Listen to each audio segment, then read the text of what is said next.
Are you ready for some more dip stitches? Let's learn all about the Bri Ornate shawl and see all those stitch details and how we can plan colors for this DK weight shawl.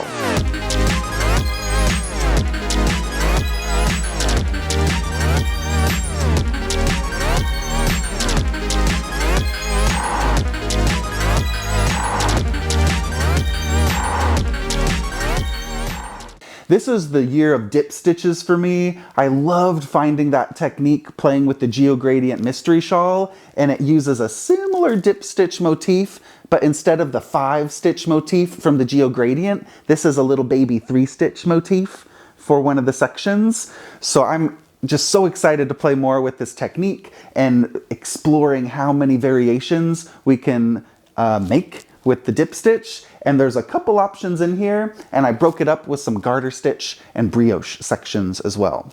So the Bri Ornate shawl is a combination of two words. I just make up a lot of my pattern names sometimes. So it's brioche and ornate. I thought this shawl had a really ornate, luxurious, detailed feeling to it with those dip stitches, because whenever you do a dip stitch, you're knitting down several rows below and adding new yarn to the fabric, so it makes a thicker fabric and a bit more of a dimensional plush texture. So I thought that had a really ornate feeling to the overall fabric of the shawl. And then with the brioche stitch, that's also a really plush stitch that makes a squishier plump fabric because of that extra yarn over being added every other stitch. So I think dip stitches and brioche are really good companion stitches because they're both adding yarn to the fabric and making it have that squishy, lofty vibe. And it's just, yeah, so lush, so plush, and a little bit of garter stitch can never hurt. So I put some garter stitch breaks throughout the shawl so that after you do a section where you focus a little bit more, you get a garter stitch break and something really easy to knit as you look forward to the next section. So Bri Ornate, it begins at the top center, and there's 4 colors of DK weight yarn. These are Punk Rock Unicorn's Soul DK base. We have the Punk Rock Unicorn Soul fingering weight base, and I loved working with that yarn for socks. It has this kind of matte velvety feeling to the yarn, and the DK thickness is even more squishy and bouncy than the fingering weight. So it makes really beautiful stitches, and it really exaggerates that bouncy, lofty feeling in the fabric. So you'll start at the top center, and the very first thing you do is this little droplet technique. It's a little droplet column, and I put a video on how to do all these stitches. So if you've never done this little droplet stitch before, it's a really small little texture detail to kick things off with the shawl. And if you've never done the droplet or the dip stitches, there's links in the pattern on how to do these different dip stitch and droplets. So a good chance to learn something new. And then there's a single color brioche. So all the brioche ribbed sections are knit with 1 color at a time. So it's different from my 2-color brioche. You're just knitting back and forth with a lot of knit stitches, and you get that beautiful reversible effect. I even love the wrong side of the dip stitches because they make these beautiful floats on the wrong side with that extra yarn being added. So I think this is just a nice shawl. Whenever you throw it on, you don't have to worry so much about what side is showing. So with 4 colors of yarn, you're gonna have plenty of yardage to knit a nice large-sized shawl with DK weight, and it also goes quicker.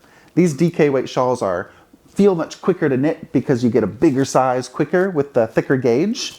And I spaced the patterns out so there's a dip stitch, a brioche, another dip stitch, and then the same brioche. So you always have that familiar brioche section in between every texture, and then it alternates between a couple dip stitches. So you're going to do each dip stitch. I called this one the fur rib dip stitch. You'll do that one twice. And then this other dip stitch that looks like little shells or scales, you'll do that one twice as well. So 4 colors, I just switched from 1 color to the next, and I tell you exactly where to do that in the pattern. So there's lots of color notes in the patterns and a lot of video links throughout to show you all the techniques so you can learn some new things. But when I finished color A, I just broke color A and switched to color B to have a big block to really show off the bold textures of the shawl. And then towards the end, you do a band with color C, and you finish it with color D. So think about what color you want to start with. Because the rows are so small in the beginning, you can do more sections. So maybe pick your favorite color, or the lightest color is really nice at the beginning, because you see a lot of sections with that first color. And then colors B, C, and D, you only see 2 or 1 section for those. So think about which direction you want to start. And that first color is also going to be the one closest to your face. So I want to bring up the little blue in my eye with that light blue. And I usually end with the darkest because it gives that frame factor. But think about where you want to start. You're going to see a lot of fabric with that first color. And it suits, the pattern is really well suited for those hand-dyed semi-solid types of yarns. If you go a bit more variegated, that can be beautiful, but it will disguise the stitches a little bit. So these textures, there's quite a lot of detail in those. And especially if it's a new technique for you, sometimes those busy yarns might be harder to see where you need to insert the needle. So if dip stitches are new for you, I recommend choosing more semi-solid yarns. And that's another reason I like to start with these light colors, because anything that's a new technique at the beginning, you can see really clearly with that light, bright, solid or semi-solid yarn. So we have a lot of kits for this in Punk Rock Unicorn that we put together at Stephen and Penelope. And we also put some of our Westwool tandem kits for you as well. So if you want that solid, squishy merino feeling, you could put some colors together, just 1 skein each of Westwool tandem. I put some palettes. I've never knit with this palette, but I think I need to mix the pinks and purples. I just love working with our new corduroy colorway. It's such a deep, saturated plum tone. And I think this would be a beautiful series, starting with Rosvita, Fuchsia, Fandango, and Corduroy. Just 1 skein of each color. Start with the lightest one. I think that would be really pretty. And then end with the darkest. So 4 colors. I like mixing up these shawls with multiple colors.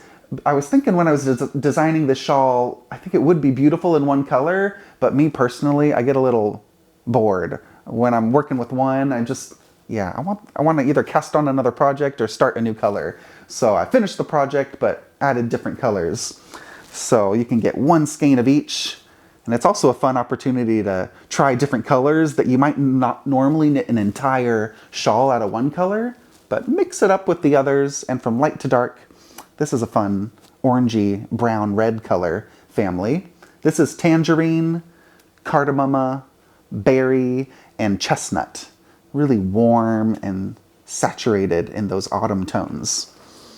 And then 1 more color idea. We have lots of blues, and there's so many subtle variations of our new Westwool blues and blue grays. So this is Dutch Sky. It's a really cold, solid gray, one of our original colors. And a few of these, the middle 2 are new colors. This is Sea Mist. Morgane is the 3rd color, and our original Norway. That teal could be really beautiful as like a seafoam dip stitch, light to dark. So get creative with your color stories. You just need 1 skein of each color, but if you do want to do a single color version, just pay attention to the final yardage and make sure that you've got the recommended yardage for the full shawl. It's about 4 skeins worth of knitting, but I think a single color version would be really pretty as well, with maybe a ColourPop I-cord. Yeah, you never know at the end of the shawl with those I-cords, they eat up quite a bit of yarn. So if you're worried about having enough yarn when you bind off, that's always a good ColourPop opportunity to spice it up with a new color. So Bri Ornate, this is still just the beginning of my dip stitch obsession. I think we need to do some other hats and other shawls, and I'm working on a sweater as well with this new technique. So I hope you love the dip stitches as much as I do, and give it a try. Once you practice it, it gets much more familiar, and then you can be comfortable with your new technique and use it again in one of the other sections, and there'll be some more designs coming with this technique soon. So use the Bri Ornate shawl as a dip stitch warm-up, and then we'll cover ourselves with dip stitches for the year. So thanks for watching, and can't wait to see what colors you put together.